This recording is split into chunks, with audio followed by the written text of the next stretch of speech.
Ready to lose the hat and regrow the hair? With Serums by Hims, you can regain your hair and your confidence. Our serums are powered by clinically proven ingredients like minoxidil and finasteride, so you can grow thicker, fuller hair in 3 to 6 months. Your treatment is 100% personalized to your hair goals and comes at an affordable price that works for your budget, so you can step out with full confidence. Hats off to hair growth with treatment that works for you. Start today at Hims.com. Made from scratch biscuits rising, hand-breaded chicken frying, 100% Angus beef burgers charcoal. Just a few of the ways Hardee's handcrafts the goodness in the making. Responsibility should come in.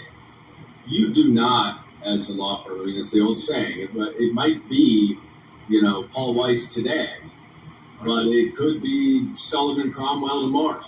And you have to be sure that you're not looking too narrowly at the picture.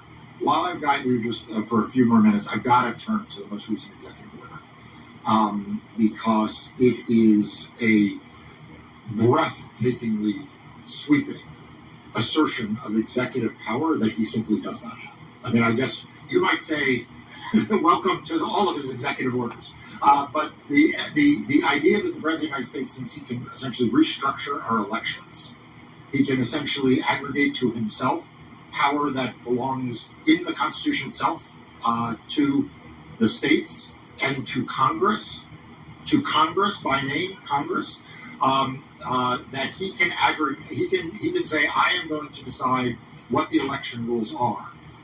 To me, and here I want you to put on your lawyer hat, but really also your political prognosticator hat. To me, this just shows how worried he is about the 2026 midterms. That you're right, the courts right now are standing up to him. But the thing he really worries about, and this is what I genuinely believe, and I wrote about this in Democracy Nugget, but I think it's exactly, I have as much conviction about this as anything else.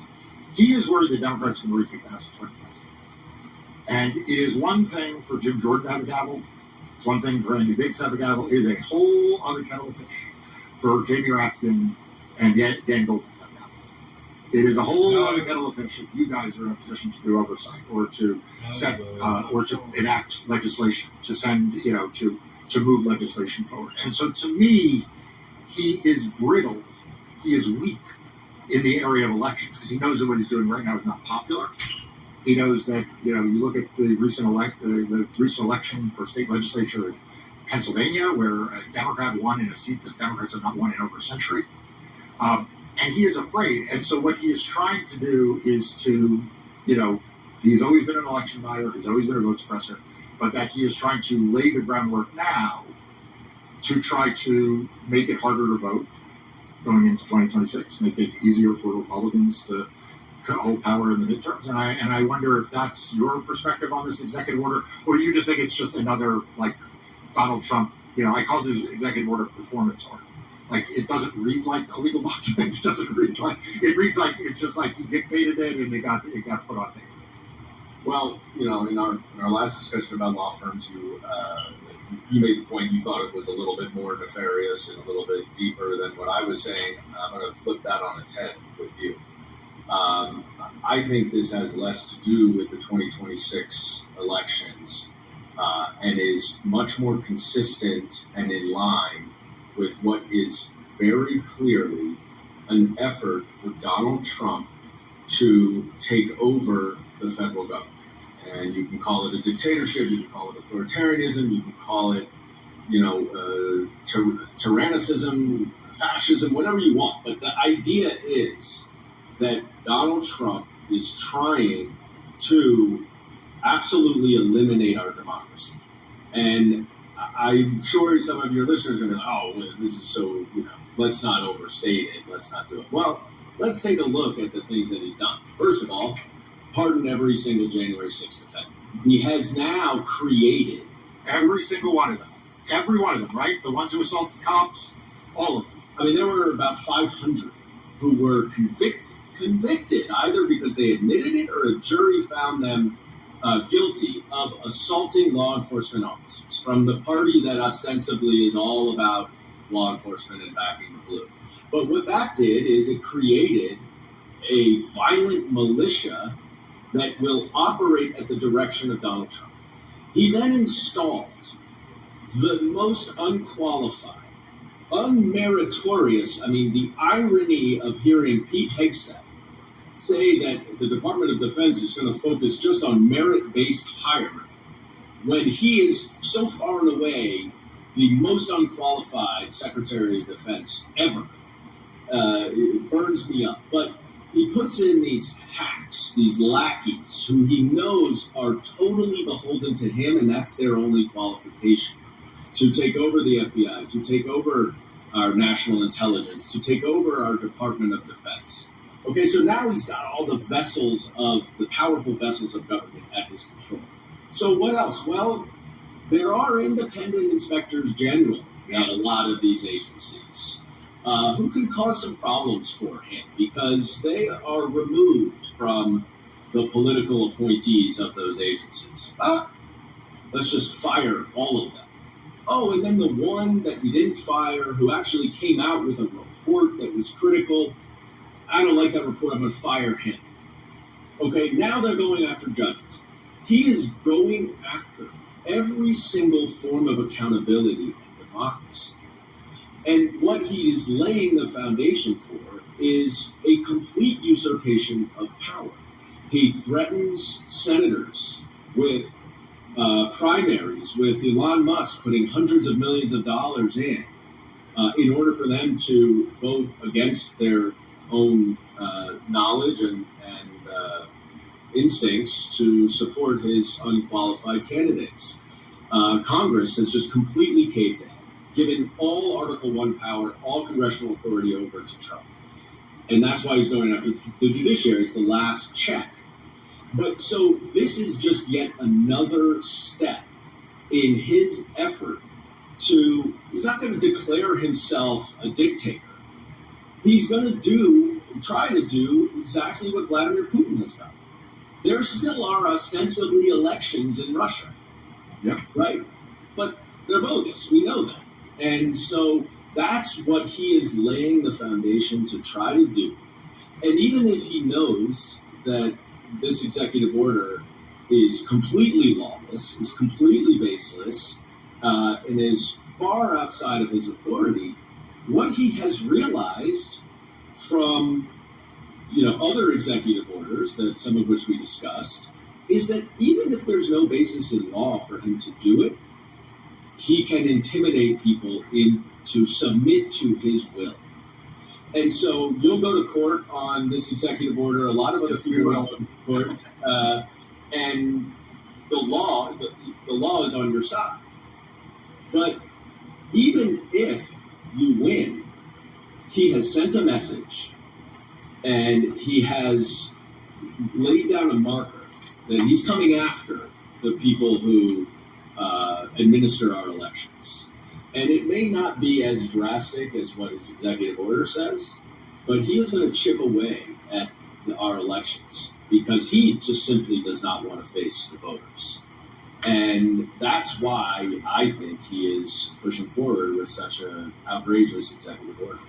Representative Dan Goldman, you are always my first go-to whenever we have the troubled problems of Donald Trump and the law and Congress. Thank you for joining me today. Thank you so much. Great to be with you. Thanks so much for tuning into this episode of Defending Democracy.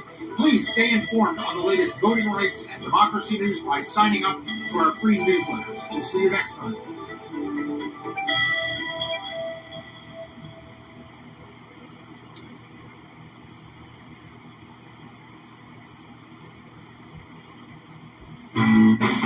Chevy makes affordable vehicles that help you enjoy life.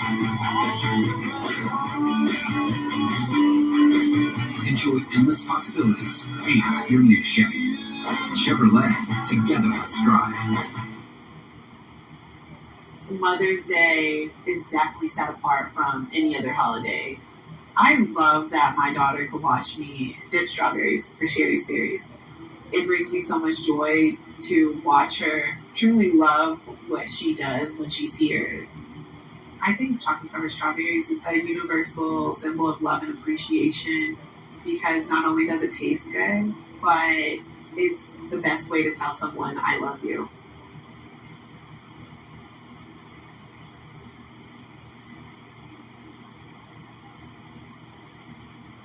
Donald Trump and Elon Musk are attacking American democracy, and it is affecting the lives of millions of Americans.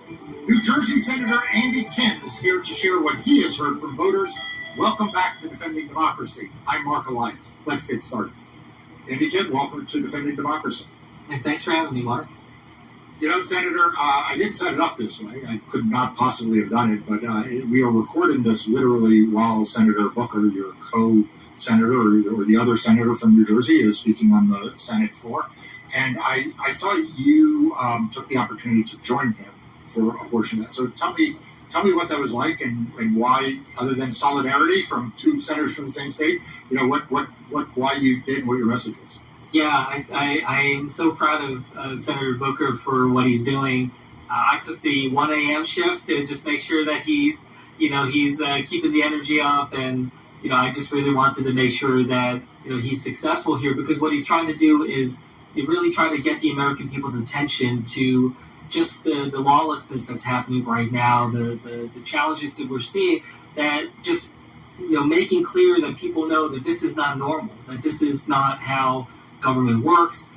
This is not about disrupting the status quo by the Trump administration. This is about trying to really capture our democracy and our government to be able to support their elite agenda, like trillions of dollars in tax cuts to the billionaires in this country. So that's what I really wanted to engage on. But when I talked with Corey at 1:30 in the morning, what I also wanted to lift up is something that I keep hearing at home in New Jersey when I do town halls, which is that it can't just be about what we're against and what we're worried about this administration doing, but also showing what vision we have for this country, what it is that we're trying to push forward. So, holding up their record in terms of what they're trying to do to gut Medicaid and, SNAP benefits and everything else that they're trying to do, while holding up our plan in terms of being able to support this effort to tackle the deepening inequality in this nation, to strengthen our health care, to try to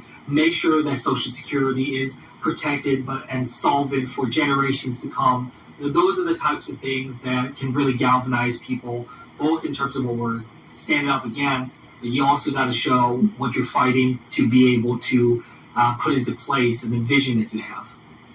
Yeah, I mean, I think that's exactly right. And, you mentioned that when you hear from your constituents at town halls and Republicans seem to be hiding from town halls. You are not. You are leaning into town halls and doing town halls in places where Republicans are afraid to. So what are those like? Yeah, look, I mean, I think a town hall is the quintessential event of American politics. It is the great American tradition.